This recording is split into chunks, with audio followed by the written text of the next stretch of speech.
بسم اللہ الرحمن الرحیم۔ عزیزان محترم، آج قربانی کے مسئلہ میں کون سے جانور ہیں جن کی قربانی جائز ہے؟ فی زمانہ غیر مقلدین بھینس کی قربانی پر خام خواہ بحث کرتے نظر آتے ہیں کہ یہ جائز نہیں ہے۔ آئیے، بھینس حلال جانور ہے، اس کے دودھ، گوشت اور زکوٰۃ کا مسئلہ اسی طرح ہے جس طرح گائے کی زکوٰۃ ہے، اسی طرح بھینس کی زکوٰۃ اس کے مطابق ہے۔ جس طرح گائے کا دودھ اور گوشت حلال ہے، اسی طرح بھینس کا بھی حلال ہے۔ تو یہ اسی طرح گائے کی قربانی بھی جائز ہے اور بھینس کی قربانی بھی جائز ہے۔ غیر مقلدین اپنے استدلال کے لیے قرآن پاک کی آیت ثمانیۃ ازواج کہ اللہ تبارک و تعالیٰ نے 8 قسم کے جانور پیدا کیے، ان کے 4 جوڑے بنتے ہیں، اونٹ، گائے، بھیڑ اور بکری۔ یہ ان کی قربانی صرف جائز ہے۔ ان سے گزارش یہ ہے کہ قرآن پاک میں یہ قربانی کے جانوروں کا ذکر ہی نہیں ہے کہ یہ قربانی کے جانور یہی ذبح کیے جائیں گے۔ یہ مشرکین جو اپنے طور پر کچھ جانوروں کو حلال کر لیتے تھے، کچھ کو حرام کر لیتے تھے، اللہ نے ان کا رد کرتے ہوئے ذکر کیا ہے۔ اس میں قربانی کا قطعی طور پر کوئی ذکر نہیں ہے۔ آئیے، غیر مقلدین کے خود فتاوی جات اس پر شاہد ہیں کہ جس طرح گائے کی قربانی جائز ہے، اس طرح بھینس کی قربانی بھی جائز ہے۔ یہ میرے ہاتھ میں فتاوی نظیریہ، یہ غیر مقلدین کے بہت بڑے بزرگ ہیں، نذیر حسین دہلوی، آج سے 120 سال پہلے ان کا انتقال ہوا۔ فتاوی نظیریہ مطبوعہ لاہور، جلد نمبر 3 صفحہ نمبر 257 پر 3 مقام پر لکھا، فرمایا قربانی کے جانوروں کی عمر کتنی ہونی چاہیے؟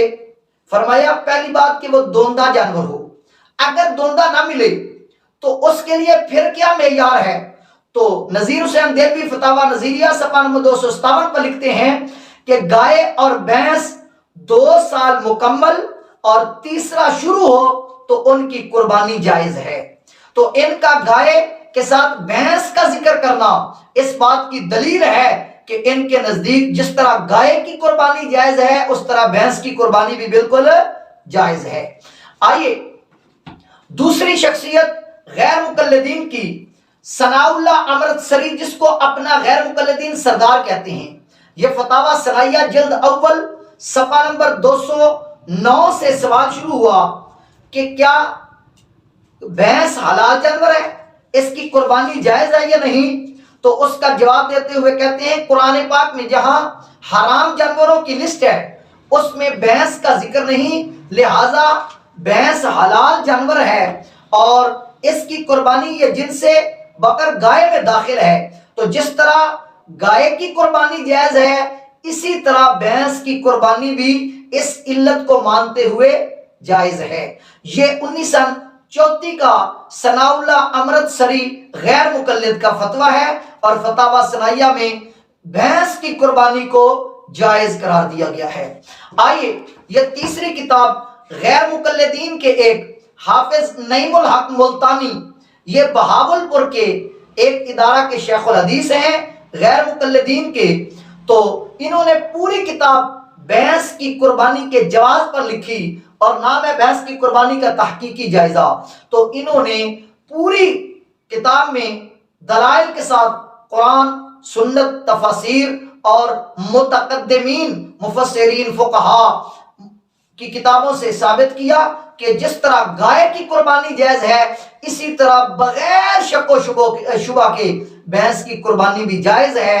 اور جتنے اعتراضات غیر مقلدین کرتے ہیں ان کے جوابات لکھتے ہوئے رزلٹ دیا ہے کہ بھینس اور گائے کی قربانی بالاتفاق اسی طرح جائز ہے جس طرح گائے کی جائز ہے، بھینس کی بھی جائز ہے۔ تو لہذا غیر مقلدین کے پاس بھینس کی قربانی کیا عدم جواز اور حرمت ناجائز ہونے کی قرآن و حدیث اور صحابہ و اجماع کے ساتھ کوئی دلیل نہیں۔